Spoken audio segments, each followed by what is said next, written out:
Salut Adrien, Salut Joanne, ça va? ça va et toi? Bah super, écoute, je suis content de t'avoir avec moi aujourd'hui, donc dans le cadre de mon top 100 interviews d'entrepreneurs inspirants.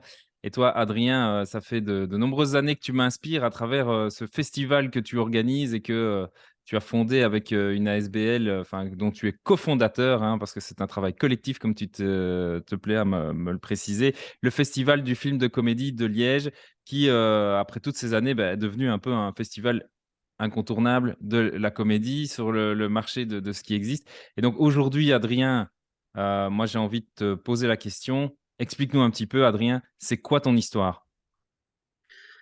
Alors moi, mon histoire, c'est assez long à expliquer, mais dans les grandes lignes, moi à l'époque, j'étais un vrai fanat de foot, où j'étais à l'école de foot à l'IPS de Waremme. J'ai toujours rêvé de devenir joueur de foot professionnel, même si au fond de moi, je pense que j'avais pas du tout le niveau. Mais en tout cas, voilà, je le faisais par passion, pour le plaisir. Et un jour, en fait, je me promenais sur la place Saint-Lambert avec deux amis à moi de l'époque.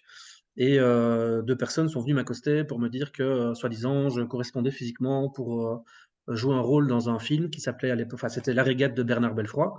Donc j'ai d'abord cru que c'était une blague, parce que j'ai toujours été un peu réticent quand les gens t'abordent, que tu les connais pas, etc. Mais voilà, finalement, j'ai joué le jeu, donc j'ai donné mes coordonnées, ils ont pris des photos de moi et ils m'ont dit, écoute, si jamais le réalisateur valide ton profil, ben, il est peut-être possible que tu viennes faire un casting et on te reviendra. Donc si on te revient pas, c'est que bah, c'est mort, et si on te revient, bah, il y aura un casting à passer. Je dis, écoute, pourquoi pas. Donc les jours passent et je suis recontacté pour faire un casting. C'était à Liège, et donc j'y vais, ça se passe bien, mais en même temps je suis à la fois stressé parce que j'ai jamais fait ça, de se retrouver devant une caméra, de jouer avec quelqu'un que tu ne connais pas ou te demande de faire telle scène avec tel objet, telle réaction, telles émotions. Mais voilà, je me prête au jeu parce que bon, j'ai rien à perdre hein, dans cette histoire, j'ai tout à gagner. Et, donc, finalement, j'ai pas été pris pour le rôle. C'est Geoffrey Verbruggen qui a eu le rôle avec aux côtés de Sergi Lopez, etc. à l'époque. Mais par contre, j'ai quand même été pris pour faire 2 semaines à Willbrook, à Anvers. C'était un film avec de l'aviron. Et donc, je tenais le bateau des acteurs principaux, puis j'étais figurant, enfin, j'étais silhouette. Et en fait, je suis littéralement tombé amoureux de ça. Je ne sais pas l'expliquer.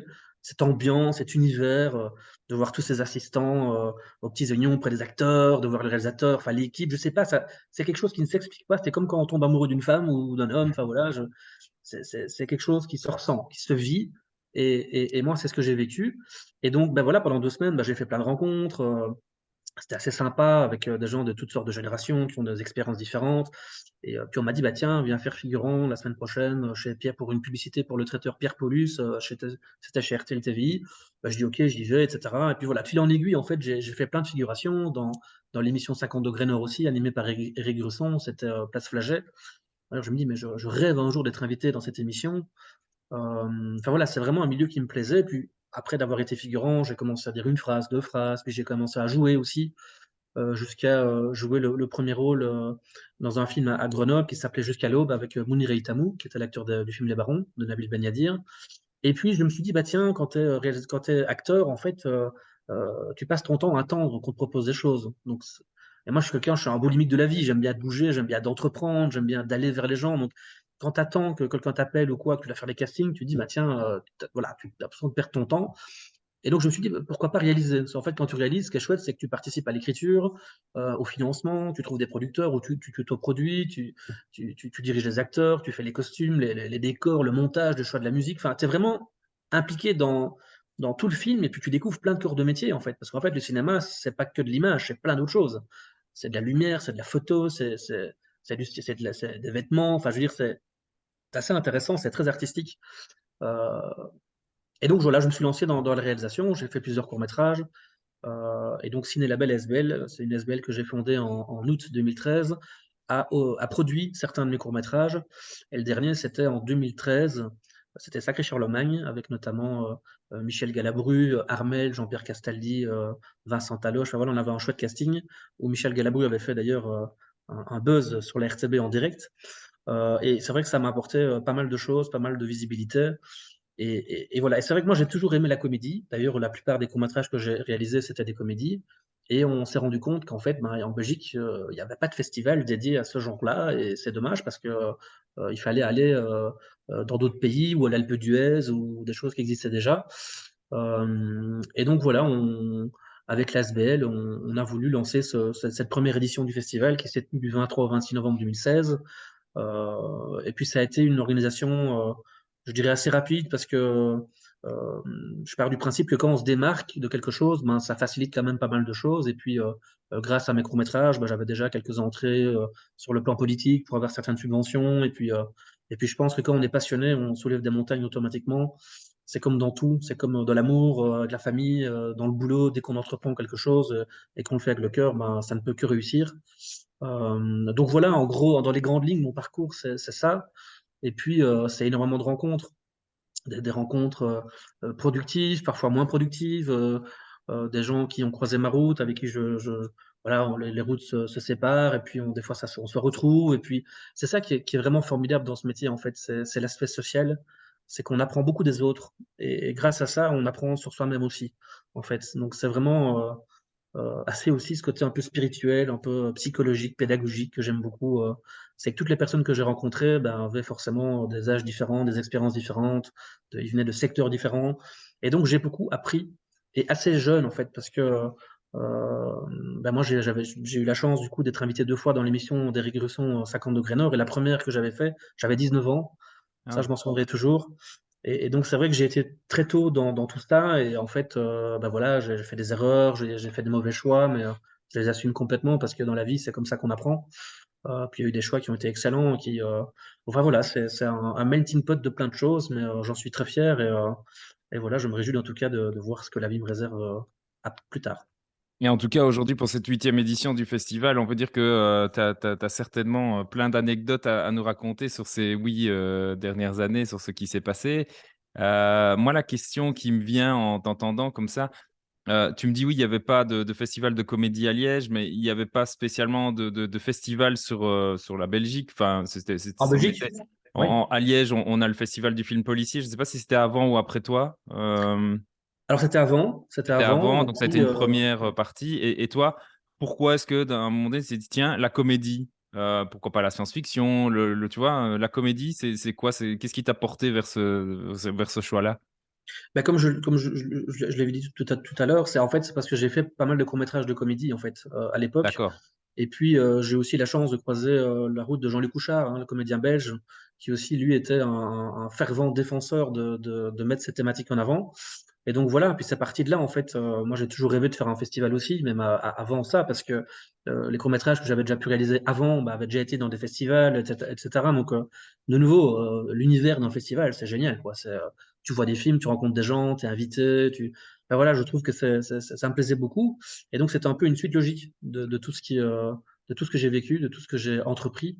Et puis voilà, puis finalement, on se rend compte que déjà maintenant, 8 ans plus tard, ben, on a fait un bon boulot. Je le dis et je le redis, c'est un travail collectif parce que j'ai eu la chance de m'entourer de personnes bienveillantes et qui, au fil des années, ben, voilà, on s'apporte mutuellement plein de choses, et c'est vraiment un travail d'équipe. Et ça, c'est important de le mentionner et de le souligner. Est-ce que, quelque part, le fait d'organiser un festival comme ça remet au premier plan un genre? Parce que la comédie, dans le cinéma, c'est, parfois, sans vouloir être désobligeant, mais c'est parfois considéré comme un sous-genre dans le cinéma. C'est pas le genre qu'on met, toujours en avant. On va plutôt, aller mettre, en avant les thrillers psychologiques, ou des choses comme ça. La comédie, le fait de le mettre en avant dans des festivals comme ça, est-ce que c'est une façon de rendre ou de donner des lettres de noblesse à ce genre, comédie? Parce que, ça lui permet de briller, de rayonner. Mais déjà, je pense que la comédie, le problème, c'est que c'est le genre qui s'exporte le plus mal. Et donc cette année d'ailleurs, avec Europe Créative, on va faire un panel sur l'exportation de la comédie, notamment avec le desk autrichien et belge. Il y aura peut-être d'autres desks qui vont s'y associer, mais la comédie, pour moi, c'est aussi le genre le plus populaire. Je veux dire, comme dit Charlie Chaplin, une journée sans rire, c'est une journée de perdu. Et je suis entièrement d'accord avec lui. Le rire doit faire partie de notre quotidien, et puis qu'on soit ado, adulte, senior, enfin, je veux dire, qui n'aime pas rire, et après, c'est vrai que on a souvent des humours différents entre personnes, mais ce qui est assez intéressant dans ce festival, c'est un peu ce choc des cultures, parce qu'on ne rit pas de la même manière en Asie qu'en Europe, qu'en Amérique du Sud, qu'en Afrique. Enfin, donc c'est-à-dire qu'il y a des gens qui sont très connus dans leur pays, qui produisent des films de comédie, mais qui sont inconnus chez nous. Donc en fait, ce qui est intéressant, c'est de les inviter à Liège, de aussi, proposer tous ces films à des distributeurs belges qui n'auraient peut-être jamais distribué ces films si, le film n'était pas à Liège. Donc voilà, c'est un peu, de fédérer, de rassembler, et puis je pense qu'il y a dans la comédie, c'est pas que de la grosse comédie, il y a aussi de la comédie, burlesque, de la comédie, sociale, dramatique, horrifique, romantique, musicale, donc et puis à travers la comédie, on remarque qu'il y a aussi beaucoup de sujets de société qui sont portés et donc après les séances, ça crée des débats, des échanges avec le public, les accrédités, les invités, les équipes de films et c'est ça en fait qui est génial. C'est de pouvoir, échanger sur des sujets. Je prends l'exemple, par exemple, d'un film québécois qu'on a eu à l'époque, c'était Jeune Juliette. C'était une comédie, sociale qui parlait de l'obésité. Donc Anne Aymon, la réalisatrice, était venue, en Belgique, pour, défendre le film, pour en parler avec le public et donc voilà, ça ouvre à plein de débats et puis, il y a certains partenaires qui peuvent s'associer aussi sur certains films. Je prends l'exemple de Solidaris l'année passée qui s'est associé, au film Arlette, de nouveau un film québécois, qui parlait d'un sujet politique. Donc voilà, il y a moyen de creuser, il y a moyen d'avoir un débat de fond, de forme. Et en fait, nous, on sert à ça. En fait, on est premièrement une vitrine pour la promotion de tous ces films, mais aussi pour parler de sujets de société qui sont forts, en fait, qui sont pertinents. Et c'est ça qui est intéressant. C'est pas que de la grosse comédie. Comme je peux prendre l'exemple de Bienvenue chez les Ch'tis, c'est aussi des films qui sont parfois plus, voilà, touchants d'une certaine manière, qui parlent de sujets qui suscitent la curiosité. Moi, quand je t'entends comme ça, j'ai envie de te poser la question, comment est-ce que tu fais, pour faire le choix entre le côté, comédie mainstream, je veux dire, où tu sais que finalement ça va risque de toucher un public, beaucoup plus large, mais où on est dans quelque chose de parfois un peu lourd, plat et cetera, ou, la comédie un peu plus, multiculturelle comme tu viens de le dire comme ça. Comment est-ce que tu fais la balance entre les 2? Alors, réponse très simple, c'est l'émotion. C'est uniquement l'émotion qui guide mes choix. Il y a pas besoin d'être cinéphile pour être programmateur dans un festival, hein. Moi, je croise plein de gens qui me parlent de certains films, d'il y a 10, 20, 30, 40 ans, enfin, je connais pas des fois. Par contre, je pense qu'on est tous on est tous, comment dire? Tout le monde peut en fait juger un film. Je veux dire, si un film est drôle, on rigole, si un film est triste, on pleure, si ça nous donne des frissons, si ça nous fait peur, enfin, en fait, quand on regarde un film, c'est les émotions, ce n'est que ça, en fait. C'est ça le cœur d'un festival. Pour moi, c'est les émotions. C'est pour ça que je dis souvent que le festival de comédie, c'est un festival d'émotions. Mais moi, j'aime bien, dans un film de comédie, j'aime bien rire, j'aime bien pleurer, j'aime bien frissonner, j'aime bien me laisser emporter par ce que je vois, par ce que je découvre. Donc voilà, je sais pas si je réponds précisément à ta question, mais en fait, je me laisse vraiment guider par mes émotions. Ce n'est que ça, en fait. J'ai pas de formule secrète, je n'ai aucune prétention de dire que je suis, plus que quelqu'un, plus que machin. Voilà, moi, j'accueille même des gens qui sont bien plus cinéphiles que moi. Moi, je suis juste un passionné qui aime faire mon travail et je le fais, en toute humilité, sans prétention aucune et mon seul plaisir, c'est de fédérer, en fait et c'est les mêmes valeurs que toute l'équipe qui m'entoure. Ouais, ce qui est génial, c'est que quand on fait les choses avec le cœur, ça se ressent tout de suite et donc du coup, le succès du festival, il est allé en grandissant puisque, ici, ces dernières années, tu as quand même des belles têtes d'affiche. Heu, Qu'est-ce que, tu aurais à raconter comme anecdote sur, un des festivals qui se serait passé où tu pourrais dire: «Tiens, ça m'a marqué, comme événement»? Bah, je crois qu'il y a tout me marque un peu parce qu'en fait, tout ce qu'on façonne pendant l'année, ben, ça se résulte par, bah, l'édition qui se tient, mais c'est énormément de travail en amont, en fait. C'est un travail d'une année complète, au quotidien. Des mails, des rencontres, des appels, des sollicitations, remplir des dossiers, convaincre, c'est vraiment quelque chose de très passionnant, de très fascinant. Maintenant, moi, voilà, si je dois, mettre un invité peut-être plus en avant qu'un autre, moi c'est Benoît Poelvoort, mais à titre personnel, parce que moi à l'époque quand j'étais gosse, quand je vivais à Neuprès, j'avais des posters de Benoît dans ma chambre et j'ai toujours été fan de Benoît, Monsieur Manhattan, sa manière de parler, et cetera. C'est un acteur qui me fait rire, qui m'a fait pleurer de rire, vraiment, physiquement pleurer de rire, quoi. Et j'ai toujours voulu l'accueillir et donc bah, voilà, après, il faut attendre le bon moment. Je veux dire, on peut pas avoir tout le monde tout de suite. Voilà, je pense qu'il y a encore beaucoup d'éditions qui vont arriver. Mais puis ici, c'était les 30 ans, c'est arrivé près de chez vous, donc j'ai réussi à réunir Vincent Tavy, André Bonzel et Benoît Poelvoorde. Et c'était un moment magique, en fait. Parce que il faut savoir que Benoît, bah, il était à Cannes en 92 pour C'était arrivé près de chez vous, et en fait, il a reçu un prix en Espagne de meilleur acteur dans un festival, mais il n'a pas pu y aller parce qu'il était à l'étranger. Et en fait, pendant 30 ans, ce prix est resté en Espagne. Ça a été le premier prix de sa carrière. Et on l'a fait revenir d'Espagne jusque Liège, enfin l'année passée en novembre, et on lui a remis ce prix qu'il n'avait jamais eu en main propre. Et donc c'était super beau de voir ça. C'était le premier prix de la carrière de Benoît Poelvoort, quoi. Donc on a réussi à le retrouver. C'est le distributeur espagnol qui l'a renvoyé au FIFCL et donc voilà, ça c'est une anecdote qui me plaît beaucoup et en plus, à l'acteur que je considère le plus, quoi. Donc c'était vraiment un beau moment, mais voilà, mais c'est vrai que l'avenue de Benoît Poelvoort, ça a été vraiment un moment, rempli d'émotions, encore une fois. Mais il y en a eu plein d'autres parce que, tous les acteurs qu'on récompense, c'est des choix du cœur, en fait. C'est pas puis on répond aussi à une certaine demande du public.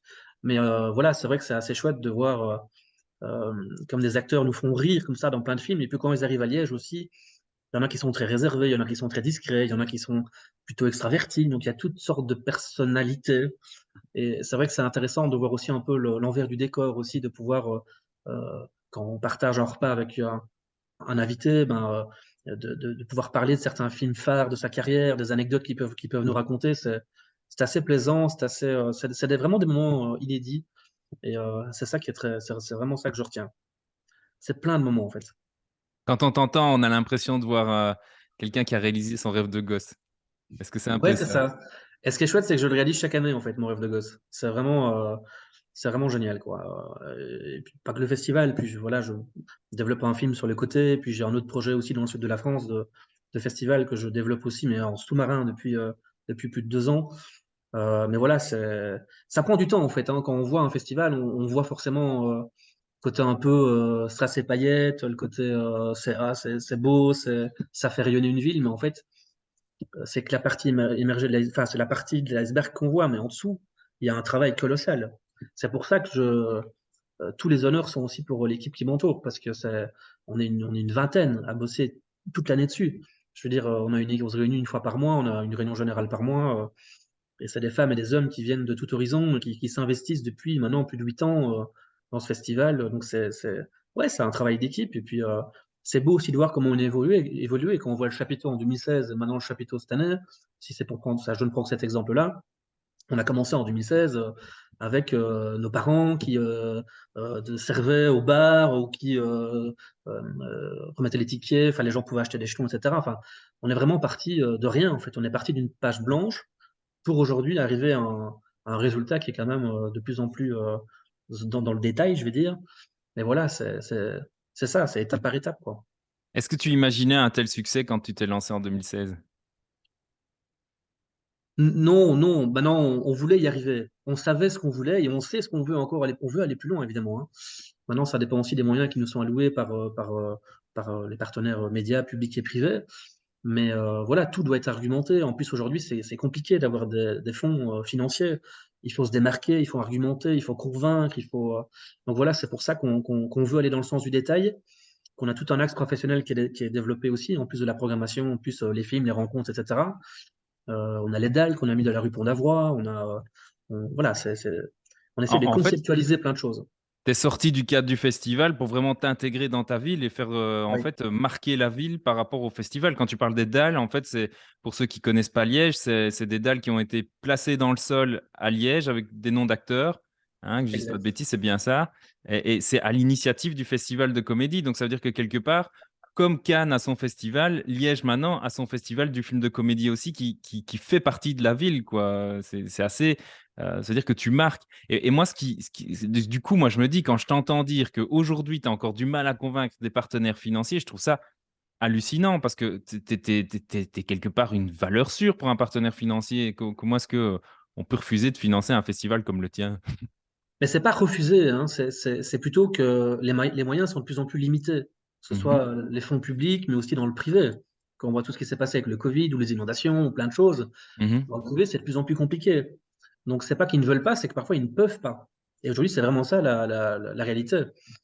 Maintenant, oui, je pense que tout le monde, encore hier, j'ai eu le plaisir de discuter avec le directeur de Google Belgium. Ben voilà, c'est pas possible de nous sponsoriser parce que X raisons, mais donc voilà, on contacte vraiment tout le monde en fait. C'est vraiment un gros boulot, mais l'avantage de ce festival aussi, c'est vrai qu'il rayonne sur plein de paramètres. C'est le sociétal, le culturel, la gastronomie, l'économie. Je pense que le festival aussi, tous les gens on a eu 18 000 personnes l'année passée, bah, c'est 18 000 personnes qui sont susceptibles d'aller dormir dans les hôtels, manger dans les restaurants, boire un verre dans les bars, d'aller dans les salles, de payer des tickets. Ça fait vivre tout un écosystème en fait. On fait vivre aussi plein de prestataires. on travaille avec une dizaines et des dizaines de prestataires, que ce soit pour le plateau télé, le chapiteau, tout ce qui est lumière, son, enfin c'est inimaginable, je veux dire donc voilà, c'est ça que je dis, le festival, c'est un large écosystème où, plein de gens se rencontrent et plein de gens, travaillent ensemble et on voit aujourd'hui, effectivement que le festival prend une certaine ampleur, et tant mieux parce qu'on a quand même bossé pour ça et on espère en tout cas qu'il deviendra incontournable, en tout cas dans l'agenda de tous les professionnels, heu, dans les années à venir et on y travaille vraiment sans relâche. Est-ce qu'au fur et à mesure des années qui passent, il y a des choses qui sont plus faciles que d'autres, quand tu organises? Oui, c'est certains automatismes. C'est comme si, tu fais un spaghetti bolognaise une première fois, quand tu en as fait 20 fois, bah, tu as des automatismes. Tu rajoutes tes ingrédients, tu personnalises, voilà, les festivals, c'est un peu pareil. Je veux dire, au début, ben, on suivait des recettes, on va dire, hein, il fallait faire ça, ça, ça, ça, ça et maintenant qu'on maîtrise certaines choses, ben, on y met un peu plus du voilà, on y met notre créativité, notre touche, donc voilà, c'est une question d'automatisme, d'habitude. On sait ce qui fonctionne bien, donc ça, c'est chouette. Maintenant, ce qui fonctionne moins bien, bah, c'est là-dessus qu'on travaille et c'est autour de ça qu'on s'associe à d'autres professionnels, peut-être, plus expérimentés que nous, qui nous apportent des points de vue en consultance et cetera, donc voilà, c'est vraiment, une aventure de vie, quoi, le FIFT, hein. C'est pas un one shot. Et est-ce qu'aujourd'hui, c'est plus facile d'avoir certains acteurs que, évidemment, il y a quelques années? Oui, oui, ça c'est indéniable. Heu, Liège a cette chance d'être déjà, une ville en elle-même, chaleureuse, festive, conviviale, il y a beaucoup de Français qui viennent chez nous, qui nous disent: «Mais en fait, chez vous, les gens, ils se prennent pas la tête, en fait, ils sont hyper simples, c'est vrai, tu te mets à une terrasse, comme dit Benoît Poelvoorde, hein, tu te mets c'est la réalité. Tu te mets à une terrasse, quelqu'un t'offre une bière, tu remets une bière, ou un café, enfin peu importe, mais je veux dire, c'est assez, convivial, quoi. Les gens vont les uns vers les autres et en plus dans un festival où les gens, ils sont vraiment très ouverts les uns vers les autres, donc voilà, puis c'est chouette de voir de la ville aussi, tous les accrédités avec les tours de cou, les gens se rencontrent sur Quad, il y a des gens qui c'est des retrouvailles, c'est des gens qui ne se sont plus vus depuis parfois 5, 10 ans, qui se voient à Liège, donc c'est ça qui est formidable en fait, c'est toutes ces émotions qu'on voit sur le visage des gens, hem, et puis voilà, on a le plaisir aussi maintenant de remettre des taureaux d'or, hein, depuis quelques années, à nos invités pour les gens qui sont récompensés. Il y a le taureau de cristal aussi pour les lauréats pour les films, donc voilà, on met en avant des femmes et des hommes qui, ont fait rêver, sur les écrans, pas mal de gens, depuis tant d'années, donc c'est un vrai plaisir et puis, tous les invités sont les ambassadeurs aussi du festival et de Liège, donc forcément, ils se parlent entre eux aussi maintenant. Il y en a beaucoup qui aimeraient bien aussi avoir leur dalle maintenant dans la rue Pont-d'Avoie et cetera, donc mais voilà, on le fait avec beaucoup de passion et je pense que ça se ressent aussi dans l'accueil qu'on propose aux invités. Ils mangent bien, ils boivent bien, ils dorment bien, ils rencontrent des chouettes personnes, il y a des bons médias qui viennent parler de leur actualité, d'eux tout simplement, donc voilà, c'est un ensemble de choses. Et au niveau international, comment ça se passe? Donc ouais, alors là, j'échange avec pas mal d'agents depuis déjà pas mal d'années. Maintenant, on s'entoure aussi de certaines personnes, qui, collaborent directement avec des agents, hein, sur différents continents, donc voilà, d'ailleurs, bah, là, on part à Cannes demain, avec mes collègues, donc on a déjà pas mal de rendez-vous, une vingtaine de rendez-vous, dont avec, des agences qui justement travaillent avec, certaines personnalités internationales. Mais c'est vrai que c'est plus compliqué d'avoir des gens des États-Unis ou d'Asie que des Belges et des Français pour faire simple. Mais voilà, on n'est pas pressé en fait, on se laisse le temps de grandir, on sait qu'on a encore énormément de choses à faire. Et je pense que, il fallait d'abord asseoir le festival sur le plan local, national, avant de viser plus loin, quoi. Je veux dire, je pense faut pas avoir les yeux plus gros que le ventre. Il faut prendre le temps de grandir et de pas se brûler. Donc c'est pour ça aussi que je pense qu'ici, on a su prouver qu'on a su faire venir beaucoup de gens, d'Europe, hein, même si on a déjà eu des gens qui sont venus, d'Asie, d'Afrique, du Canada, des États-Unis et cetera. Mais voilà, c'est petit à petit, l'oiseau fait son nid, donc c'est ça qui est plaisant. Ouais, franchement, quand tu parles d'émotion, on sent que ça transperce à travers tout ton Ouais. discours et à travers ce que, rayonne, le festival et moi, j'ai envie de te poser une question. Comment est-ce qu'on fait pour garder la passion à travers toutes ces épreuves, notamment, je pense au covid où tu m'expliquais en préparant que, c'était prêt et puis, 12 jours avant, il a fallu tout annuler. Comment est-ce qu'on fait pour garder la passion comme ça? Je sais pas te répondre. C'est quelque chose qui est en moi, en nous, en tout cas avec tous mes collègues. Ça s'explique pas. Je crois que c'est comme une flamme. Voilà, Et le jour où elle ne sera plus là, ben, j'arrêterai ou je passerai la main, comme on dit. Mais voilà, pour le moment, on a vraiment beaucoup d'ambition, on a beaucoup de choses qu'on veut, beaucoup de défis à relever. Puis voilà, c'est comme je l'ai déjà dit, c'est une vraie aventure de vie en fait. Donc, je me réjouis en tout cas de voir tout ce qui nous attend. Mais voilà, c'est sûr que on est déterminé, on est passionné, on est ambitieux, mais on reste humble. On veut pas aller trop vite, mais voilà, c'est vrai qu'on a de plus en plus de propositions, des gens qui veulent s'associer au festival. Donc, c'est très alléchant. Des fois, on doit refuser parce que des fois, c'est pas tout à fait en lien avec le cinéma. Mais voilà, on essaie aussi de tendre la main à des gens qui veulent bah, avoir peut-être de la visibilité, etc. Donc, dès qu'on peut faire quelque chose avec quelqu'un, on le fait. Mais c'est vrai qu'aujourd'hui, on est pas mal sollicité. Donc, on est amené à faire des choix, à se professionnaliser. C'est comme du site internet, hein, on y travaille chaque année de plus en plus, avec de plus en plus de pages, de contenus, de détails.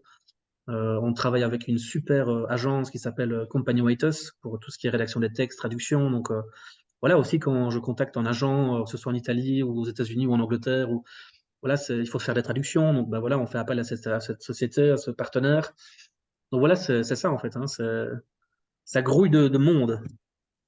Génial. Écoute, et tu m'expliquais aussi que tu es en train de préparer un film, toi, donc tu voudrais passer derrière la caméra. C'est un film que tu veux réaliser ou tu veux écrire juste le scénario? Explique-nous un petit peu cette histoire de film. Bah, donc moi j'ai réalisé jusqu'en 2013 où tout s'est arrêté parce que je me suis lancé notamment dans le développement du festival. Mais là je vais réaliser mon premier long métrage. Donc il est produit par Delphine Duez et Valentin Leblanc, c'est White Boat Pictures. Puis on a déjà un chouette casting avec notamment Valérie Bonneton et Gérard Jugnot.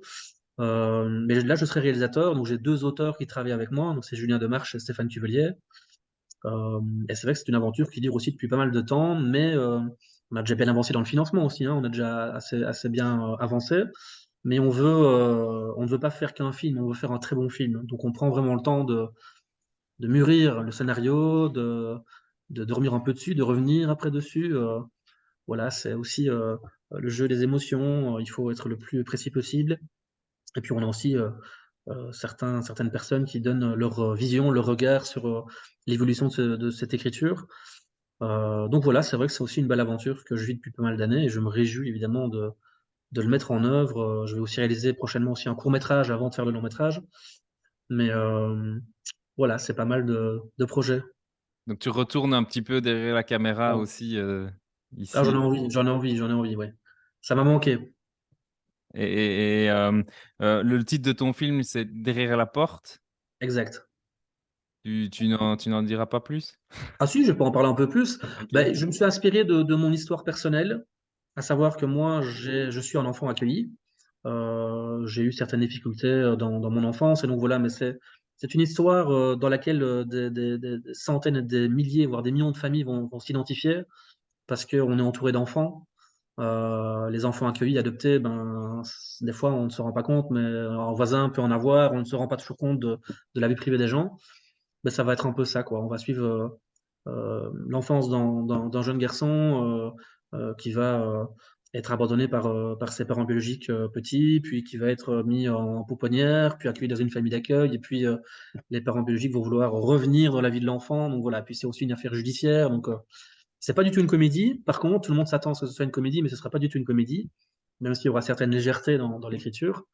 Mais voilà, c'est un film, je pense, qui se voudra poignant, et on y a mis vraiment tout notre cœur avec les auteurs qui ont fait un boulot incroyable depuis plusieurs années. Et d'ailleurs, je leur tire le chapeau parce qu'ils ont passé des heures et des heures et des heures à écrire. Et c'est pas fini, parce que là, on est vraiment en train de peaufiner. Donc voilà, c'est vrai que je me réjouis d'être le premier jour du tournage et de vivre ces 2 mois de tournage qui nous attendent. Tu me donnes envie de découvrir ça aussi. Écoute, j'espère. Ouais.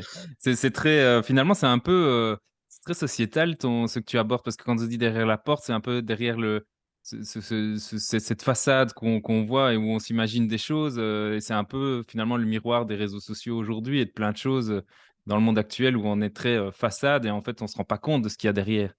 J'imagine que c'est un peu ça aussi le message que tu veux faire passer, j'entends, Ah, il y a de ça, ouais. Il y a de ça. On ne connaît jamais vraiment les personnes aussi. Donc, euh, c'est pour ça que même dans tout ce que j'ai vécu depuis pas mal d'années, Des fois, on m'a dit: «Bah, tiens, lui, il est comme ça, il est pas sympa» ou «Lui, c'est un connard» ou «Lui, c'est» voilà et en fait, bah, je dis: «Bah, non, bah, moi, j'ai envie de le rencontrer, j'ai envie de travailler avec lui». Parce qu'en fait, il y a beaucoup de gens qui disent des choses sur des gens, mais en fait, on connaît pas ces personnes. Mmh. C'est voilà, il y a beaucoup de malveillance, de parfois, malheureusement.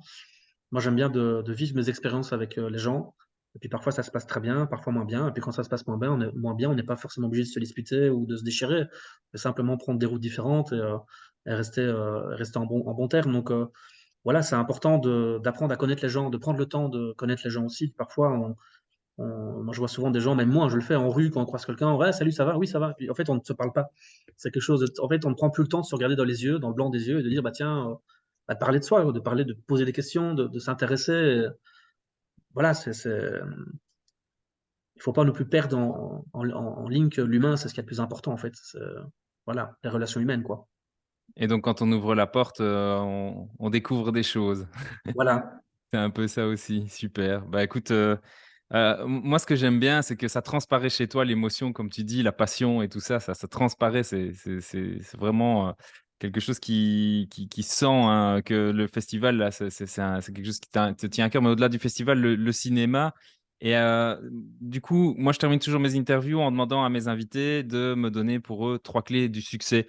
Alors 3 clés du succès, c'est dans la vie, dans la professionnelle, peu importe. Pour toi, quelles sont tes 3 clés du succès? bah, la première, c'est bien s'entourer parce que c'est ce qu'il y a de plus important. À partir du moment où on est bien entouré, ben, ça nous évite parfois de faire des erreurs. Et puis je pense que toute aventure, c'est toujours un travail collectif. Deuxième chose, c'est de toujours chercher à surprendre, à innover, et ch de ne pas s toujours falloir sortir de cette zone de confort parfois. Il faut pas, rester sur ses lauriers, se démarquer, enfin voilà, c'est ça qui est très important et puis après, la troisième chose, c'est toujours de croire en soi, de croire en ce qu'on veut entreprendre. Heu, on n'est jamais mieux servi que par soi-même, ça c'est vrai et donc quand on est personnellement convaincu de ce qu'on fait, forcément, on donne de l'émotion, on donne de l'énergie aux autres et donc forcément, on arrive à fédérer autour de soi et voilà, mais moi, le plus important, c'est de bien s'entourer. Voilà, si on est entouré par des gens malveillants ou manipulateurs ou quoi, tôt ou tard, ça ne passera pas. Je l'ai vécu à titre personnel, mais j'ai la chance aujourd'hui d'être vraiment entouré par des gens, super qui me permettent de rêver plus grand chaque jour et de vouloir dépasser cette ligne d'horizon et donc et voilà, mais je pense que c'est chacune et chacun, on a tous vécu ça en fait, hein, on peut pas, tout ne peut pas toujours bien se passer. Je veux dire, donc voilà, mais c'est ça qui nous rend plus forts, qui nous forge cette carapace qu'on sculpte au fil des années dans notre vie. Donc voilà, mais tout est bon à prendre, les bonnes et les moins bonnes expériences, c'est ça qui nous forge, hein, forcément. Donc moi, on m'a déjà dit, la vie c'est ni noir ni blanc, c'est gris.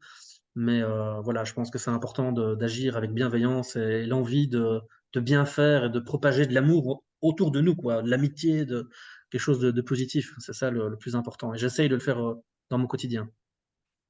Top.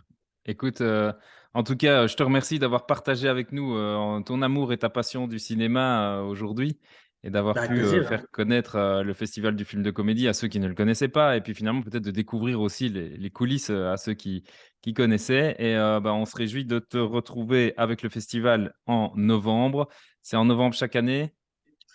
Chaque année, oui, c'est début novembre et donc on a un chapiteau qui est situé place Cathédrale à Liège, qui est ouvert à tout le monde. C'est une entrée Mmh. gratuite, donc tout le monde est le bienvenu. C'est un festival, je pense, très ouvert, où tout le monde est le bienvenu, tous les milieux sociaux, toutes les cultures, enfin voilà, même tous les invités qui viennent chez nous sont disponibles pendant une rencontre, nos galas aussi, on peut acheter des places, c'est 25 € l'ouverture, 15 € la clôture, les tickets c'est 8 € un ticket de cinéma c'est 8 €. Une rencontre avec un invité c'est 10 €, donc voilà, on est hyper accessible. On veut pas du tout être un festival élitiste ou qui paraît un peu, on ne sait pas y aller, on ne sait pas entrer et cetera. Donc voilà, je pense que toutes celles et ceux qui sont venus chez nous peuvent le constater, c'est qu'on est vraiment très accessible et ouvert à tout le monde. Donc voilà, tout le monde est le bienvenu. Bon à savoir, donc rendez-vous au mois de novembre pour le festival et moi, je te remercie d'avoir, accepté de répondre à mes questions. À Bah, bientôt merci à toi, Adrien. hein. Merci à toi surtout. Salut. Salut, salut.